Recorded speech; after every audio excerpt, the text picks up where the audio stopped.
President of the United States. And we're here to tell you that after 1 year, and you take a look at that year, it has been a year of failure on item after item after item after item. Joe Biden came into office and he promised he was going to unite the country, and he said he was going to put COVID behind us. So what happened? The country's massively divided as a result of President Biden, and he's left behind all of the major issues that the American people care about. Of course, number one is inflation. So what happened? Well, on day number one, he killed the Keystone XL pipeline, attacked oil, gas, and coal, made us more dependent on foreign sources of energy, and as a result, people today are paying $1 more a gallon for gasoline than they were the day that Joe Biden became President of the United States. They then did a so-called COVID relief bill, $2 trillion added to spending, added to the debt, which brought about inflation. We said it was going to happen. They said it'd be transitory. They said for 8 months in a row it was going to be transitory. It's not been transitory. We are now at a 40-year high of inflation in the United States. People are paying more for gas, for goods, for groceries, and a result that they've had to change the way they shop, the way they eat, the way they drive. This has impacted people. And the other part of this so-called COVID relief bill, which was supposed to go for COVID relief, for testing and treatments and things like that, this administration was woefully unprepared when the Omicron variant arrived. It was a scavenger hunt for testing. Long lines, empty shelves. That's what the administration brought. One of the things that didn't come up in the press conference yesterday was crime in the cities, and we have murder rates skyrocketing across the country at the same time that the Democrats continue to call to defund the police. No one yesterday at the press conference asked the president about going to the southern border, but so many executive orders just opened the southern border to the point that 2 million illegal immigrants have come into this country since he's been president. And we're talking about criminals, drug dealers, gang members. They never addressed the issue that fentanyl is now the #1 killer in the United States of people between the ages of 18 and 45. That should have come up yesterday in another area in which the president has failed. And then there is Afghanistan, for which the president did not apologize. On one day in August, we had the greatest loss of military lives in combat in the last decade. The president failed to protect our troops and failed to protect the Americans that were left behind after all of the troops left. And the president called an extraordinary success. Chairman of the Joint Chiefs of Staff called it a strategic failure. So today our friends don't trust us, our enemies don't fear us, and the president's only solution seems to be to pass another $5 trillion bill, his so-called Build Back Better, this reckless tax and spending bill, which I know is going to make inflation worse. And then, of course, he goes after ballots and states and tries to have Washington take over elections. And if you're not for him on those things, you're either a racist or a traitor, probably both. Look, we have a president who is weak, who's overwhelmed, who's ineffective. And I look at this, and to me, that ends up as Biden's year of failure. Well, and you don't have to believe us. Look at what the American people are saying. The polls have made it abundantly clear that they, too, the people think this president has failed. And many of you are saying that, reporting that, because if you look at the false expectations that they set and how they've measured up, you can't say that this is anything but a colossal failure in this first year of this administration. It has been a very tough year for the president. And honestly, I think a lot of that has to do with the fact that he's listening to people around him on his far left. As Senator Barrasso said, he came in here, he was going to be a uniter, and his policies, his rhetoric have been incredibly divisive. And what we're seeing as a result of that is further division in the country and further tumult, if you will, when it comes to the economy.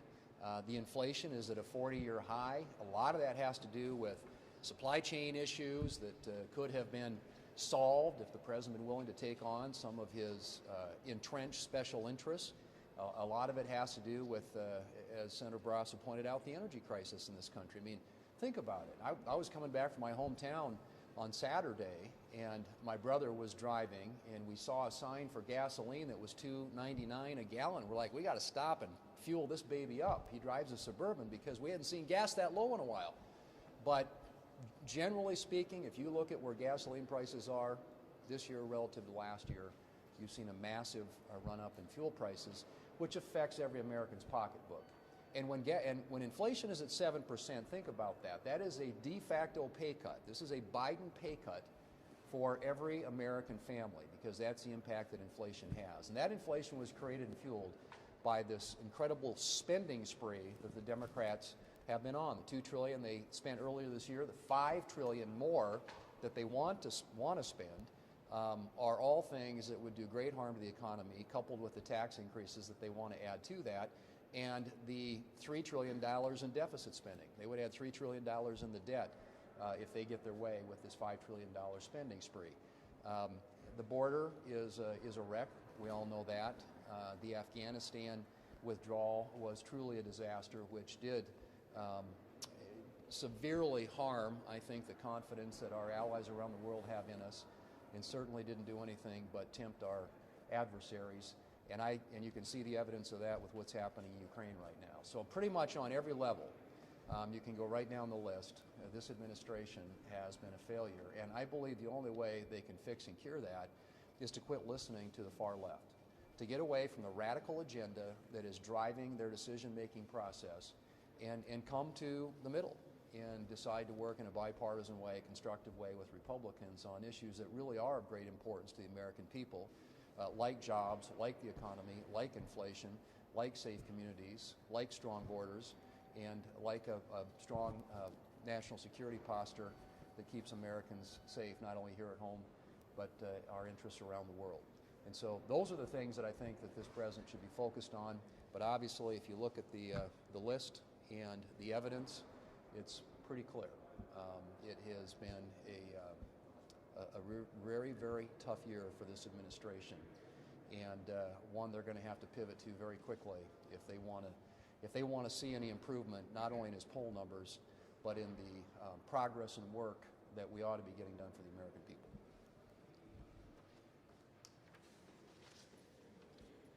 So it was just a year ago that so many of us were attending the inauguration, and we were all milling around just right down a floor down here and getting ready for the inauguration ceremony. I think there were a lot of Americans that were very optimistic about what might come in the Biden administration. You know, I was hearing that at home. They were hoping that our country could heal, come together, and even President Biden had stated that during his inauguration speech, that he was going to bring our nation together and he would be a president for all. Unfortunately, what we have seen over the course of the past year has let not just Republicans down, because they were very skeptical of the Biden administration, but he's let Democrats down as well. All Americans. We have a very divided country right now, a lot of divisive rhetoric that is out there. But if you look at what is affecting our American family, you know, the kitchen table politics all across this country, inflation is the highest it has been in 40 years. You know, for those of us that live in rural areas, our neighbors have to drive quite a ways to get to their place of employment. Gas prices mean something to those families. Groceries, if you go to the local grocery store, the costs are up significantly for those families. Our heating prices across Iowa right now, as winter is hitting us, they have skyrocketed. You know, families are making really tough decisions right now. The supply chain is broken. Over the weekend, I had folks in Red Oak telling me they've been working on a home improvement project, but so much of everything they need is on back order. So it's extending much, much longer than they had anticipated. And the costs of those goods have gone up significantly. Illegal border crossings are out of control. And there is no solution coming from this administration. I want to touch on Afghanistan, as some of our our colleagues have done. Iowans are still thinking about Afghanistan. One of the young men that was killed in those final days grew up in my home community in Red Oak, Iowa. I personally know his family. They have not forgotten, and we should not forget either. It was a really horrible situation, and it left not only these families hurting, but so many veterans that are concerned about whether their efforts were worth it in the global war on terrorism. We can't forget. Our adversaries, if you just look at Russia and what's going on in Ukraine, adversaries are emboldened. China, as they're pushing up against Taiwan. I mean, I can't think of one area across the United States, whether it's the economy, our foreign affairs, what has not been touched as a failure by this administration. And folks, it's only been a year. And Iowans are really concerned about the next 3 years and what it is going to bring if President Biden doesn't pivot away from the radical left's agenda. We can't take much more of this, folks. My folks back home are upset. And I really hope that President Biden does the right thing and starts focusing on the issues that matter to all Americans and not just the radical agenda of the left. So this last year has just been complete failed leadership. So think about it from a family. First, your gas prices are up $1, 50%. I mean, that impacts everybody. I grew up in a poor family. I watched my mom have to struggle. Do I put food on the table or put gas in the car? That's going on all across the country. Look at food prices. I met with some companies this last week, and their food prices, some of them have tripled. Then if you go to grocery stores in Florida, you have empty shelves. There's things you can't get now. You look at the Biden administration. I have a grandson that this summer got in trouble, and he was saying, "Grandpa, I didn't do anything. I didn't do nothing." That's the Biden administration. There's nothing they do about anything. I mean, you saw the problems with the ships out the port of Long Beach. Where's the Biden administration? Nothing happened. Did they solve any regulations? Did they change anything? Did they show up? They don't show up to anything. They don't do anything. You look at our military. If you look at a mom that has her son or daughter in the military, you look at the Biden administration. You think they're going to take care of them? If you're an American overseas, you think Biden administration is going to take care of you? He lied. He said he's not going to let any Americans be left in Afghanistan. There's still Americans there. And they hide the ball. They won't tell us how many people came back from Afghanistan, how many Americans, how many people with special visas. They don't want the Americans to know. They don't trust Americans to have the facts. Then you look at Ukraine. Yesterday he said it was okay if there was a minor incursion. Well, we have to think about that. What's a minor incursion? 1,000 people died, 2,000 people died, 5,000 people died. That's a minor incursion? I mean, Biden is just, you look at him and you say, this guy has no ability to lead this country. And then you look at what we went through yesterday with the filibuster. The Democrats have decided they don't trust democracy. They're the anti-democracy party. They don't believe the American people can make good decisions. Chuck Schumer said it. He said, look, if we don't pass a bill like this to change the election laws, have federalize the election, Democrats can't win. So Biden needs to pivot. He's got to get away from representing the radical left. He's got to think of, how do I help the average American? What's the average American want? They don't want their gas prices up. They want food prices down. They want to be able to live. They don't want woke agenda at their schools. They don't want high crime. So he's got to start focusing on the things that help Americans. Well, there are many things not to like about the Biden administration's policies in the first year, but I think the most egregious, the most misguided, the most self-destructive have been this administration's energy policies. Now, it's important to remember what the Biden administration inherited with regard to energy policies. Over 4 years of the Trump administration, and even beyond that, Republicans in control of the Senate, we finally achieved a decades-long bipartisan goal for the United States of America: energy independence. We were producing more oil than Saudi Arabia. We were producing more natural gas than Russia. We were the leader in producing renewables, all while dramatically reducing greenhouse gas emissions almost 15% since 2005, more than any major economy in the world. That's what President Biden inherited. Winston Churchill once said, "To build may have to be the slow and laborious task of years. To destroy can be the thoughtless act of a single day." And so this administration, in a thoughtless act and many actions, has sought to destroy American energy independence. How have they done that? By restricting the production of American energy. We see it everywhere. At the same time, they beg OPEC for more energy production. We're importing twice as much oil from Russia today as we were a year ago. By killing key infrastructure like the Keystone Pipeline and then approving pipelines like Putin's pipeline, Nord Stream 2, and then by strong-arming American financial institutions with their climate czars like Gina McCarthy and John Kerry and their regulatory approach to not invest in American energy. It's crazy.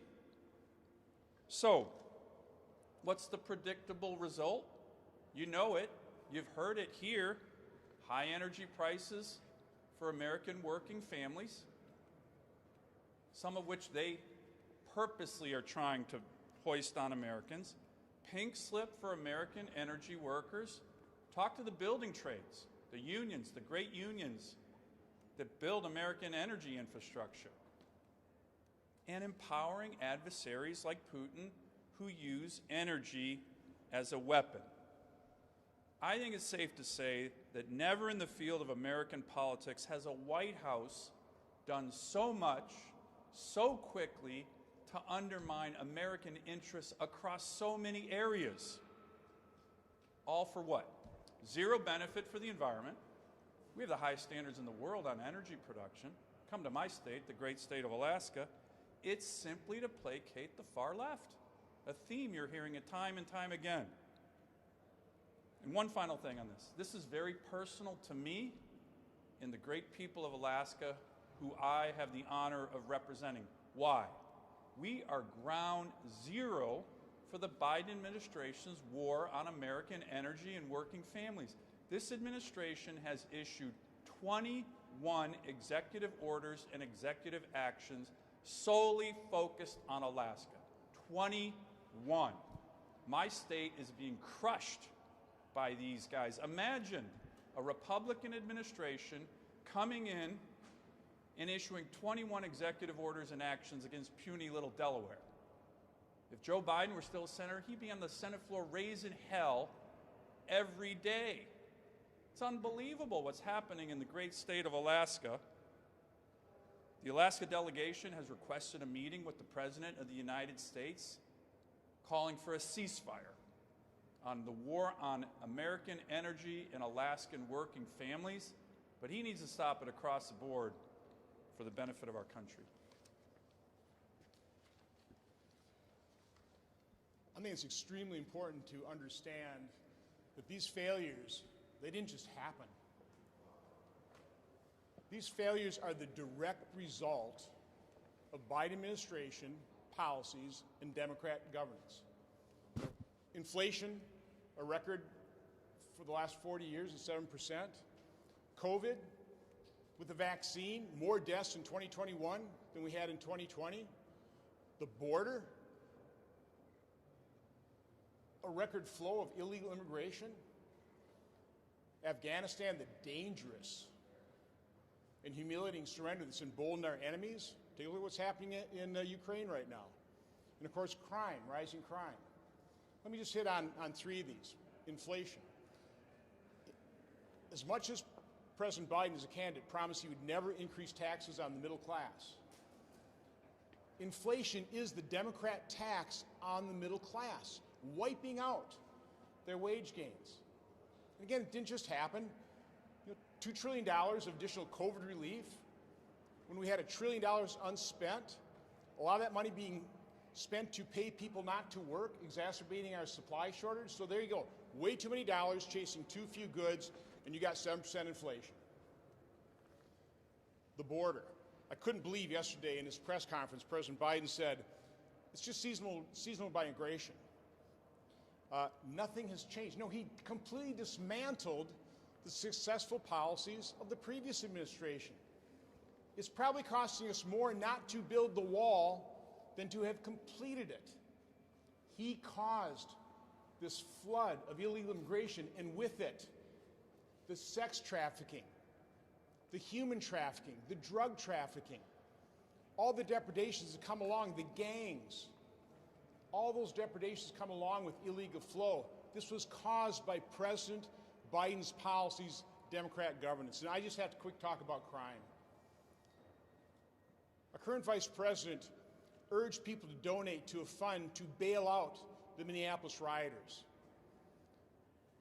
Well, in Wisconsin, we saw the result of that no bail, low bail policy of Democrat governance, particularly in Milwaukee, where they let out the murderer that turned a Christmas parade in Waukesha, Wisconsin into a slaughter. 6 innocents killed, more than 60 people injured because somebody was let out on bail, $1,000 bail, after he just run over the mother of his child shortly before that. So these policies have real consequences, and the American people are noticing it. Now, Congress's job is oversight. We should be able to get information to deliver it to the American public. But this is what this administration is doing in terms of oversight. You request information, it takes months, if not years, to get it, and then this is what we get. Redacted documents that tell us nothing. So my final point is another comment that President Biden made. He said that he believes his administration was exceeding expectations. What alternate reality is he living in? All I can say is here on planet Earth, his administration, his policies have been a miserable failure. I guess the only expectations he's exceeded is I don't think anybody expected Democrat governance in the Biden administration policies to be this disastrous. Two very quick questions. You mentioned Afghanistan. We still have Americans over in Afghanistan. Do you think the Biden administration is doing enough to get those Americans back out of Afghanistan? We've all been critical of the Biden administration not doing enough to get them out there, giving us numbers, giving us names, who is there, what can we do to help. All of us have trying to work through the State Department to get them out. Remember, the president said he would leave no one behind. The troops wouldn't come out until all the civilians were out. That just did not happen. It was another one of President Biden misleading the country, which is why his role in Afghanistan, 62% of the Americans really do not approve of what he did there. Second question, just very quickly. Now that voting reform has gone away, we still have to fund the government. Do you think that Democrats should be focusing on funding the government and keeping people, the government, employed?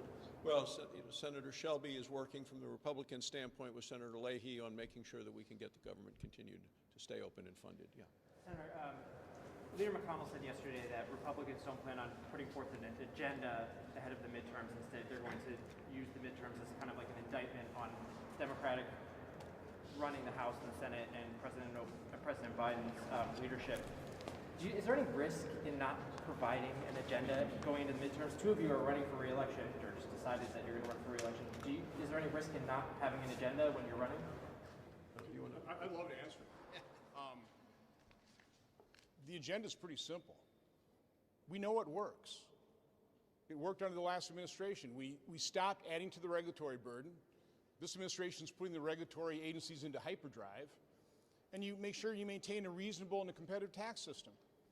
And you then respect the American public to do what they do a great job of. They innovate, they create, they dream, and they aspire with the freedom that our government should be protecting, but that is right now being frittered away. So again, I think the Republican agenda is quite clear. We don't have to specify everything, but we're for letting the American people live their lives with the less amount of government interference as possible, but lower regulation, a competitive tax system, and let Americans be Americans and make this country great. Well, I would just say very quickly, someone who's running, I speak for myself, not necessarily for the conference on this, but it is going to be a referendum on this administration's policies. I think that's what midterm elections typically are. But with respect to what I think we ought to be talking about, I think it's the things I mentioned. It's the economy. It's the high cost of everything right now, which has been exacerbated, complicated by a lot of wasteful spending. So stop the wasteful spending. I would make the 2017 tax cuts permanent to make sure that there's predictability, stability out there when it comes to people who are deciding about where to invest money and create jobs and better wages for people in this country. I would have an energy policy that doesn't obsess with electric vehicles and actually focuses on American energy independence instead of having to go hat in hand to the Saudis or the Middle East or someplace to get energy which we can produce in this country, and we know it until it would have been shut down by this administration.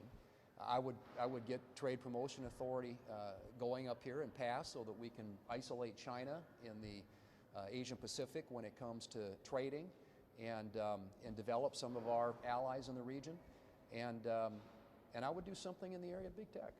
I mean, we had several bipartisan bills that create greater accountability, greater transparency on some of those issues. And of course, that kind of harkens back to my days as chairman of the Senate Commerce Committee. But I think there are a whole range of things that Republicans can be proactive about.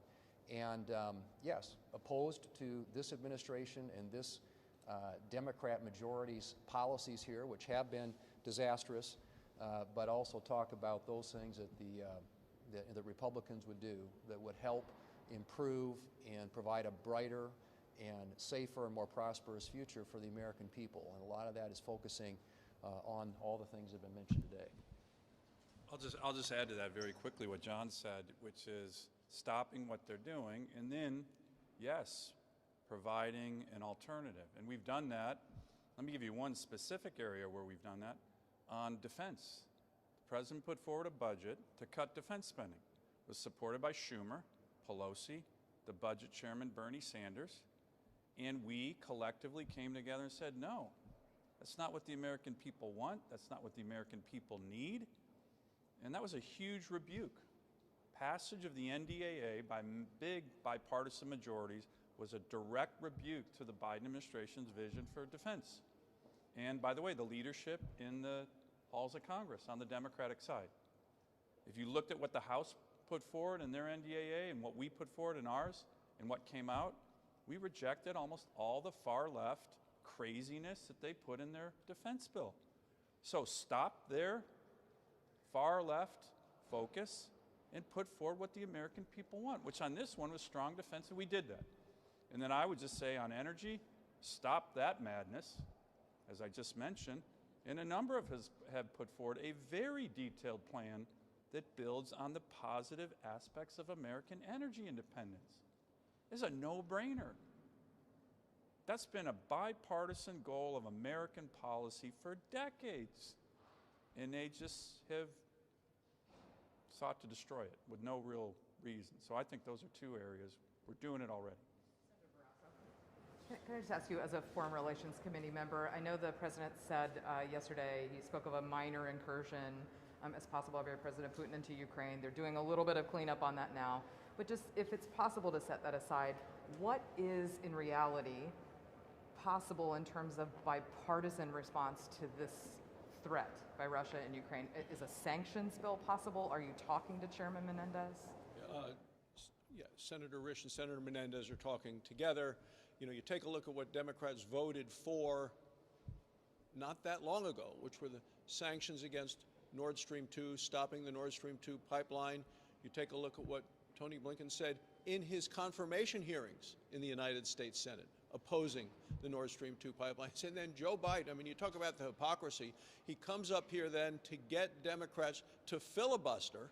He wants to get rid of the filibuster, but use the filibuster to block what Ted Cruz and I and a number of us have proposed, which is bipartisan, but didn't get the 60 votes on blocking the Nord Stream 2 pipeline at a point, as Senator Sullivan said, kill the Keystone XL pipeline, but allows the Nord Stream 2 pipeline to go on. Now, Senator Menendez's bill says they got to stop the Nord Stream 2 pipeline only after an invasion occurs. And I think, look, that's not a deterrent. That's kind of a punishment for bad behavior. We need to stop it now to deter Russia from going further. John, can I just add? Sure. I think one other area of bipartisan agreement that I've been talking to a number of senators on is getting the Ukrainians more weapon systems. Not just the Javelin, but anti-ship systems, anti-aircraft systems. And I think there's a number of us who are very interested in that on both sides of the aisle, trying to push the State Department to get on that much more quickly. But that's an area, in addition to sanctions, working with our NATO allies. You probably saw a number of our NATO allies are actually trying to get shipments of these kind of weapons to the Ukrainians. But that's another area that can happen quickly, and a number of us are pressing the State Department in particular to approve that much more rapidly. If you can just characterize how real the momentum is among Republicans to work with Democrats to pass or reform the Electoral Count Act, and if that momentum is real, if there's an effort to do that, is that sort of an acknowledgement that there were at least some people in the party that either try to get around or abuse that law? Well, there's a bipartisan group working on that. Mitt Romney's part of it. Susan Collins, I think Joe Manchin is part of it. You can talk with them. I think they're going to have a meeting next week on that specific thing, and it is bipartisan. Yeah. We've heard criticism of the Biden administration's COVID policies. With the current Omicron wave, there's higher deaths and hospitalizations for the unvaccinated. How do you respond to Democrats who say Republicans are to blame for fighting the Biden administration's test or vaccine mandates, whose goal was to get more Americans vaccinated? Well, number one, I'm a doctor. I'm fully vaccinated, and my wife, our family, had the additional booster shot. I believe in vaccines. I oppose the mandate. I think it is a huge overreach by government, that the government doesn't have a right to come into your home and tell you you need to have a vaccine. That's for you to decide, talking with your healthcare providers and others, and making that decision for you and your family. The Biden administration spent an awful lot of money in March and under the name of COVID relief.